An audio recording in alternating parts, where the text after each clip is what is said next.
Bonjour à tous, c'est Antoine de JRME. On va voir aujourd'hui quels sont les deux types de comportements des clients JRME lorsqu'il s'agit de récupérer son ex. On va voir dans lequel de ces deux comportements vous vous trouvez. On vient de faire un week-end dans la villa avec pas mal de participants et donc on a pu reparler de ça, voir un peu dans quel cas on arrive à récupérer son ex et dans quel autre cas on arrive généralement juste à rien. On peut de manière très simple en fait imaginer qu'il y a deux catégories de personnes. La première, c'est ceux qui ont bien compris la méthode, qui l'appliquent à la lettre et qui vont aller jusqu'au bout dedans en respectant étape par étape toutes les phases. Étape numéro 1, éviter les interdits. Étape numéro 2, faire un silence radio. Étape numéro 3, reprendre contact. Étape numéro 4, organiser des rendez-vous. Étape numéro 5, se mettre ensemble. Tout se passe bien et ce sont généralement cette catégorie de gens qui arrivent à récupérer leurs ex. Deuxième catégorie de gens qui eux ne récupèrent pas leurs ex, ont aussi très bien compris la méthode. 1 silence radio, 1 interdit, 2 silence radio, 3 reprendre contact, 4 se remettre ensemble, etc. À une seule différence près, c'est que de temps en temps ils craquent. Par exemple, ça va se dire de la manière suivante. Ils sont bien dans leur silence radio, et puis une soirée un peu éméchée, ils vont envoyer plein de SMS d'amour à leur ex, venant ruiner par là tous les efforts qu'ils ont fait. Ou alors, ils sont confiants, tout se passe bien, et puis à un moment donné, ils ont l'impression que leur ex s'est mise avec quelqu'un d'autre, donc ils vont passer des coups de fil, ils vont insulter tout le monde, et puis ils vont se rendre compte qu'en fait c'était une erreur, c'était pas la bonne chose à faire, ou que c'était complètement faux au passage, et donc ça a ruiné juste 1 mois de travail ou 2 mois de travail. Donc on voit bien, première chose à retenir, c'est que la méthode c'est une chose, après ça la respecter c'en est une autre.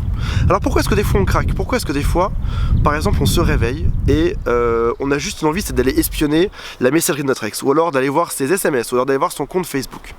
La science explique ça par plusieurs choses. Tout d'abord, le cerveau humain est composé de 3 cerveaux. Le plus ancien d'entre eux s'appelle le cerveau reptilien. C'est celui qui permet d'avoir les battements du cœur, etc. En gros, c'est le cerveau le plus ancien de l'être humain. C'est celui qui fait qu'on arrive à être en vie aujourd'hui. Le deuxième cerveau, qui s'appelle le cerveau limbique, est celui qui, lui, arrive à créer des comportements et à les analyser en face de nous. Et le troisième, qui est le plus évolué, s'appelle le néocortex. Et donc, en gros, ces cerveaux, des fois, rentrent en conflit. En fait, le cerveau le plus évolué se dit « je devrais faire comme si, je devrais respecter la méthode », mais tout d'un coup, on a une peur primaire qui arrive. Ça peut être, par exemple, je sais pas, c'est pas une peur de mourir, mais en tout cas, c'est une peur de perdre l'autre pour toujours. La peur d'être rejeté, la peur de l'abandon. Et pourquoi est-ce qu'on a besoin, par exemple, d'aller espionner le Facebook de notre ex? Ça a été aussi expliqué par des chercheurs à Londres qui ont dit que dans nos cerveaux les plus primaires, on devait interdire d'autres hommes préhistoriques de venir mettre en péril notre famille. Femmes, enfants, feu, grottes, etc. Et c'est ce qui fait qu'à un moment donné, quand on sent qu'il y a une intrusion, que quelqu'un vient se mettre là-dedans dans l'équation, on a juste une envie, c'est de le dégager. Donc on voit bien que entre ce qu'on ressent, nos peurs les plus primaires d'animal, finalement l'être humain est un animal, qui vont ressurgir en nous, et après ça notre cerveau le plus réfléchi qui va se dire non, j'ai une méthode, il faut la respecter, etc.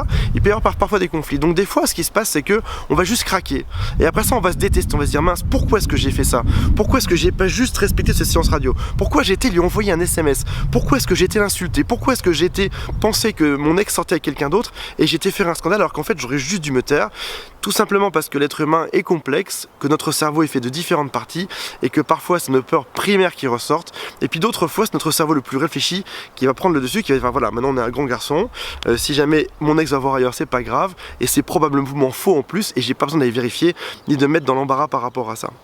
Donc mon conseil est le suivant: si jamais vous sentez que votre comportement peut différer des fois, si jamais vous sentez que vous aimeriez faire quelque chose mais vous n'arrivez pas à le respecter, dans ce cas-là, abstenez-vous. Dites-vous juste, comprenez juste ça en fait, que vous êtes un être humain qui est issu de milliers d'années d'évolution et que par rapport à ça, il y a des fois où vous allez avoir très peur de perdre l'autre, très peur que l'autre ne revienne jamais, très peur que l'autre ne vous aime plus jamais.